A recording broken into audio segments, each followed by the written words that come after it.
si Honda XRM 125 Dual Sports ang para sa inyo. So in this video guys, ating bibigyan silip tong motor na to at alamin na din natin guys yung updated price. Kaya naman tara, samahan nyo ako ikutan tong motor na to. Let's go!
Guys, is yung pinakabagong Honda XRM 125 Dual Sports. Actually, na-review ko na yung ibang color variant nito, pero marami nagre-request na ito naman daw gray-yellow combination. So, before ang lahat, dito muna tayo sa kanyang technical specification. Of course, this one guys is powered by 125cc, 4-stroke single overhead cam, at ito ay merong lakas na 7.12 kilowatts at 7,500 RPM and max torque of 9.55 Nm at 6,500 RPM. So, ito ngayon guys ay merong 4-speed constant mesh. Pagdating naman guys sa kanyang seat height, this one is merong seat height na 775 mm. So, sa height ko na 5'5 guys, abot na abot ko tong motor na to. At meron lang naman din siyang ground clearance na 145 mm. So, this motorcycle is ideal for off-road kasi nga ito po ay inspired kay Honda CRF 150L. So kung meron kayong height guys at least 5 flat, kaya nyo pa rin po itong abutin kasi mababa lang naman po itong motor na to, unlike kay CRF na talagang mataas yung seat height, maging yung kanyang ground clearance. Ayan. So pagdating sa kanyang fuel tank capacity, itong si Honda XRM 125 Dual Sports ay merong fuel tank capacity na 3.9 liters. So kahit 3.9 liters siya guys, ito ay uma-average ng up to 65.4 km per liter. So base yan guys kay Honda Motorcycle Test Center. So para sa akin, i-times mo yan guys. Malayo-layo na din yung maabot nyo before kayo magpagasolina ulit. Ayan, so siya po ay merong color combination na gray, yellow, at black, no? So, para sa akin, napaka-attractive po ng itsura niya, no? At the same time, yung kanyang decals. So, sa front, sa headlight, ganun pa rin naman, naka-halogen. Turn signal is naka-bulb type. Tapos, may sticker siya ni Honda dito, guys. Meron na din siyang pride of ownership. Meron na din siyang knuckle guard. Ayan. So, pamprotekta yan sa knuckles niyo, guys, if ever dadaan nyo to sa, itong motor na to sa off-road para hindi madali matamaan ng mga bato-bato. Pagdating dito, ayan, ito yung kanyang front fender. Napaka-aggressive na din ng looks. So, ayan guys, napaka-flexible. So, meaning pag mabangga to, hindi to basta-basta mag-shatter into pieces. Mayuyupi lang to at babalik din to sa dati. Suspension na ginamit is telescopic fork suspension sa front with single disc and single pot piston brake caliper na ang brand ay Nissan. Ayan. And pagdating naman sa gulong, of course, this one is mayroong tire size guys na 2.50 by 17. Ayan. Tapos, again, tube type pa rin. At of course, naka-spoke. Ayan, no? So, dito tayo banda sa may side. Pagdating naman dito sa side, ito po yung itsura niya, no? So, meron siyang decals dito na bright yellow with gray. Ayan, pati dito, paint na gray, tas black.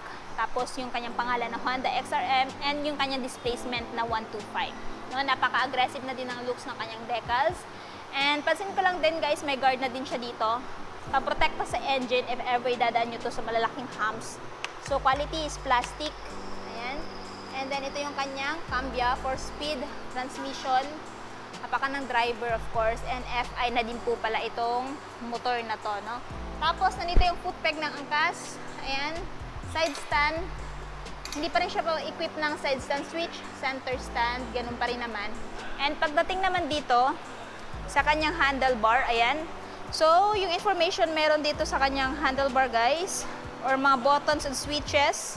High beam, low beam, turn signal switch, off, at saka yung kanyang horn.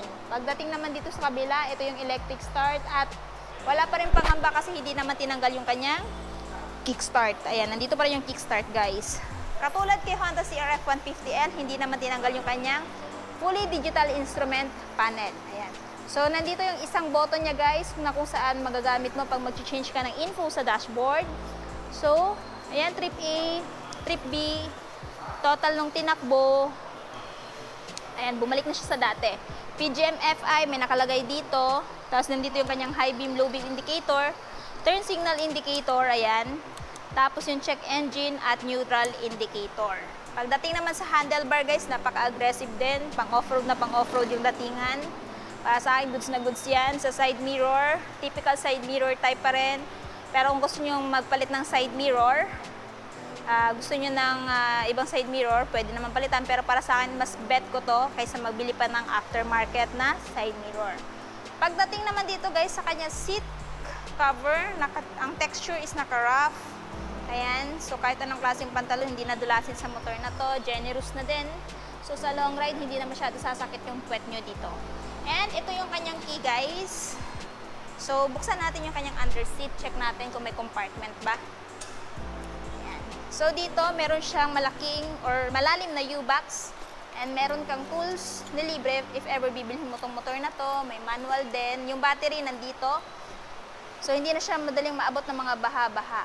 Tapos, nandito yung kanyang 3.9 fuel tank. No? So, ayan. Safe na yan. Tapos, nandito yung kanyang grab bar. Pero, kung gusto nyo mas malaki pa yung compartment nyo, magpalagay na lang kayo ng top box. Since marami namang available ngayon na bracket sa market. No? Marami na ako nakikita ang XRM na mayroong top box. Ayan. So, balik na natin to. And, i-check natin, guys, yung kanyang tail light. So, pagdating sa tail, halogen pa rin, guys. Full assembly. So, meaning wala ka nang iintindihin pag sasampa yung OBR mo na baka may masagi siyang turn signal light. Ayan. Safe na dyan yung placement ng turn signal light. So, halogen pareho. Tapos, may plate holder ka dito. Mahabang kakaludo para, ayan, sa mga putik-putik. So, dito sa likod, suspension na ginamit is dual shock absorber with drum brake. Drum brake pa rin po siya, guys. Tire size sa likod, guys, is 2.50 by 17 tube type. Naka-spoke pa rin. No? So, nandito yung kanyang chain cover, swing arm. Ayan. Tapos dito, check natin dito. So, ayan yung kanyang tambucho, guys. Naka-matte black yung kulay. May guard na din, paprotekta sa angkas mo. Sa legs ng angkas mo at sa legs mo na rin. Ayan, yung kickstart niya, yung apaka ng driver, no? At yung brake pedal. Ayan. So, ayun na, guys, yung kanyang overall looks. At kung interested kayo dito kay Honda XRM Dual Sports na gamiting motor pang araw-araw at pang off-road, this one, guys, is naka-extend pa yung kanyang promo, no? So, meron po siyang spot cash na 71,900. Pero kung gusto nyo ng hulugan, down payment is 5,536 less 2,000. So, magiging 3,536 na lamang po siya. At yung monthly niya sa 3 years is 3,430. At syempre, hindi mawawala yung rebates na 200. So, itong motor na to, guys, is available lamang dito sa Honda Venus Marketing sa may Sobricari Street, Tagum City. Ilalagay ko na lang sa screen yung kanilang full address, maging yung phone number para po makapag-inquire kayo regarding sa motor na to. So, ayun na nga, guys, natapos na nga natin uputan si Honda XRM Dual Sport. Ano yung masasabi niyo sa motor na to? Sulit pa ba siya sa presyo niya?